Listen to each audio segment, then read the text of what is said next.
I don't believe in God. What?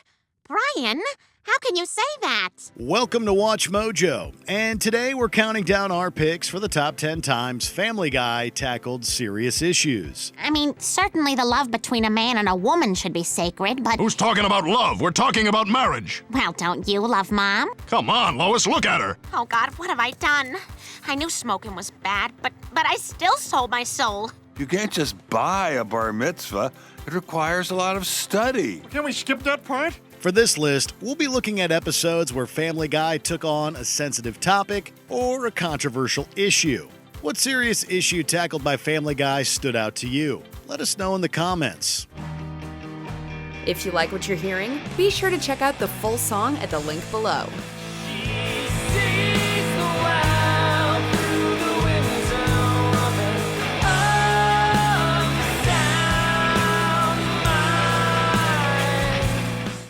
Number 10.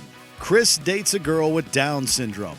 In this episode, Chris has a crush on Ellen, a girl who has Down syndrome, and he works up the courage to ask her out after a harrowing experience in the woods. Well, I really like you.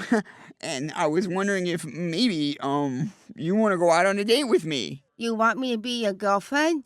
Shucks, I guess that's what I'm driving at. However, things don't work out when the two go on a date, as Chris finds her to be too difficult. Hey, what the hell you think you're doing? Sitting down? Get up and pull my chair out for me. Oh, goodness, I'm sorry. I'm so sorry. That's better. Andrea F. Friedman, the actress who voices Ellen, has Down syndrome in real life, and the message of the episode is that people with Down syndrome are like everyone else, for better or for worse. However, the episode also contained a controversial reference to former Alaska Governor Sarah Palin, who has a child with Down syndrome. Several people, including Palin herself, were outraged by the joke at the time of the episode's airing. So what do your parents do? That's better. My dad's an accountant, and my mom is the former governor of Alaska. Number 9. Lois has a shoplifting problem. Well, I'm a little short. I'll have to put the ham back.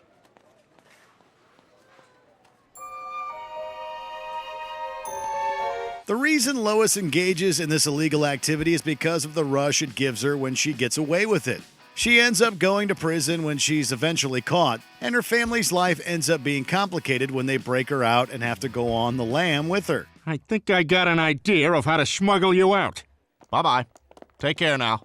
Have a nice day. The episode doesn't delve into the effects of shoplifting, such as the harm it does to stores or how the costs are pushed onto consumers. The moral doesn't really go beyond shoplifting as a crime, so nobody should do it. Hopefully you already knew that. I made my own bed with this one, guys.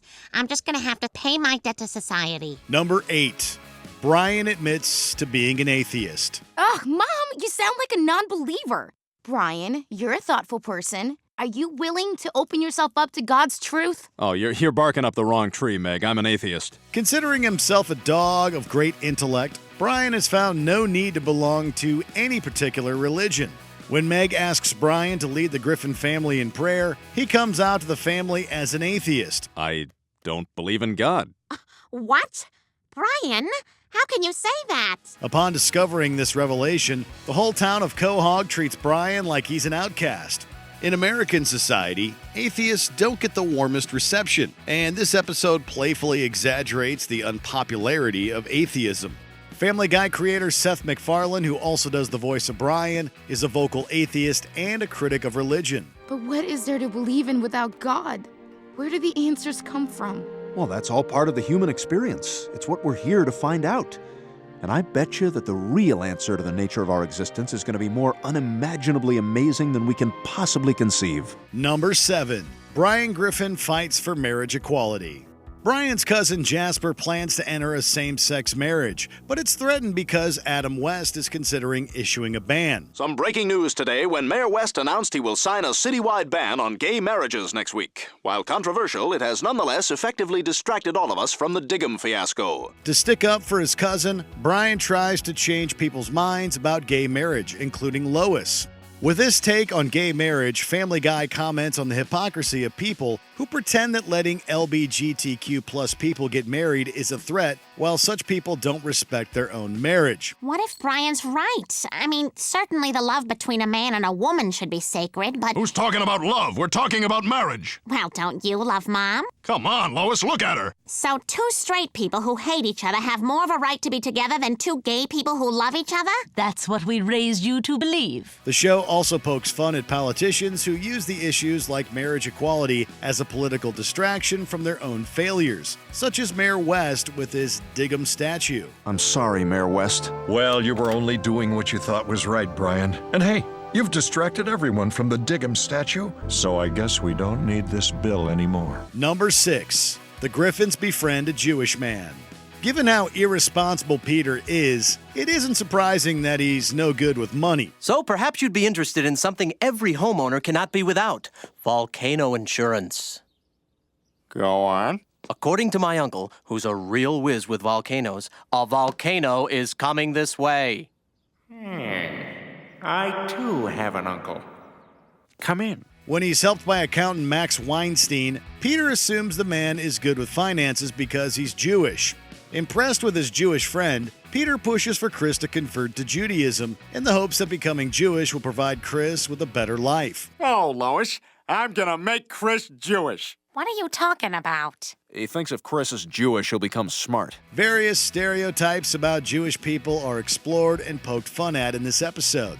Because of its subject matter, the episode was considered so controversial that Fox didn't air it until after it had already premiered on Adult Swim. How much for one of those? You can't just buy a bar mitzvah. It requires a lot of study. Well, can we skip that part? I mean, come on. If Chris knew how to study, he wouldn't need to become Jewish in the first place, right? Number 5. Peter Griffin takes on Big Tobacco. Hello, boys. Today's pie is cherry. It'll be ready just in time for lunch. Wow, these guys sure know how to run a company. Look how happy those morons are. They'll never realize we're using those toys to get children addicted to our company's cigarettes.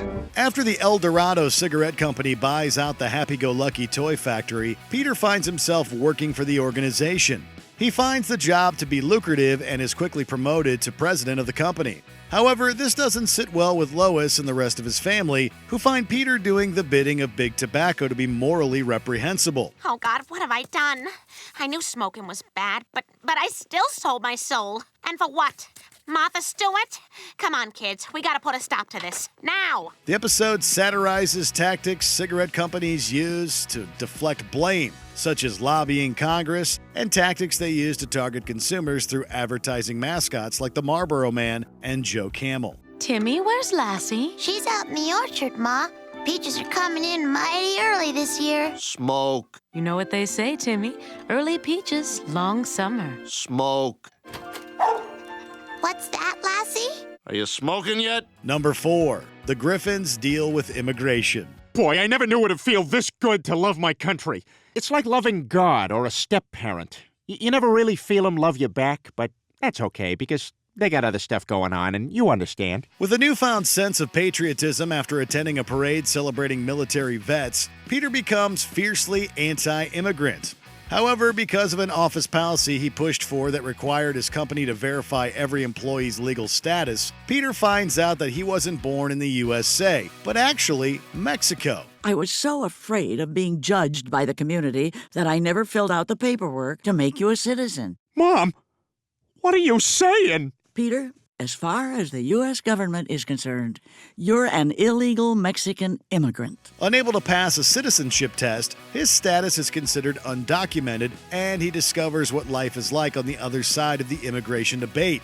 In classic Family Guy fashion, the episode takes sympathy with undocumented immigrants while still cracking jokes at their expense. Immigrants built this country, and I say it's time for us to take it back. Who's with me? Could you say whole speech again in Spanish? Number 3. The Griffins come to terms with Brian's passing. In 2013, Family Guy decided to take a bold step and send Brian to the great beyond. His untimely passing was the result of getting hit by a car while getting ready to practice some street hockey. Brian, look out! One of the most emotional moments from the show comes when the Griffins visit Brian in his final moments to say goodbye. Damn it, Brian, you can't die! We were going to do so many things together. We were going to become windsurfers. I was going to be a little better than you, but we were both going to be good. However, Brian was brought back a couple of episodes later, which one could argue mitigated the finality of the issue. Many longtime fans of Family Guy were furious that the show would send off such a beloved character as Brian. You've given me a wonderful life. I love you all. Number 2. Glen Quagmire deals with his dad coming out as transgender. At ease, ladies. Hey, Glen, you're not going to give your dad an entrance? Oh, yeah, I forgot. Guys, watch this. Upon coming to Quahog to attend a naval ball, Quagmire's father Dan intends to become a woman, identifying as Ida. Quagmire doesn't know how to react, feeling mostly uncomfortable and ashamed.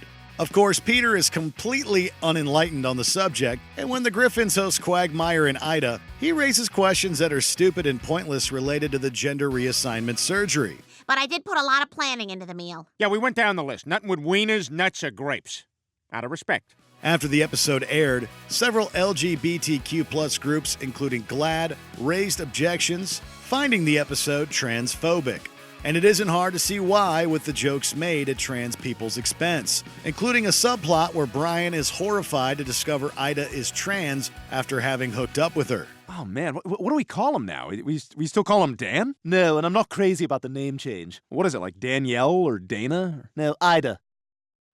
Before we continue, be sure to subscribe to our channel and ring the bell to get notified about our latest videos. You have the option to be notified for occasional videos or all of them. If you're on your phone, make sure you go into your settings and switch on notifications.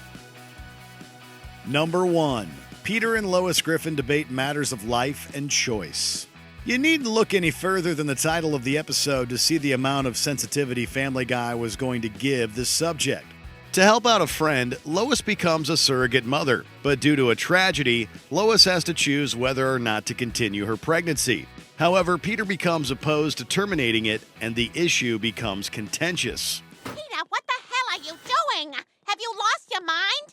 Don't you worry, unborn fetus child. I am here to save you and protect you. I have seen the light. The episode has one scene where the Griffin family debates the ethics of terminating a pregnancy. And as to be expected, Peter's opinions don't contribute anything to the conversation. What if carrying the baby to term would endanger the mother's life? I don't know what 7 of those words were. What if you look at the ultrasound and see that the baby's gonna be born with no arms and no legs? You name it, Matt. This episode is so controversial for the handling of its subject that it has never aired on Fox. But you know what?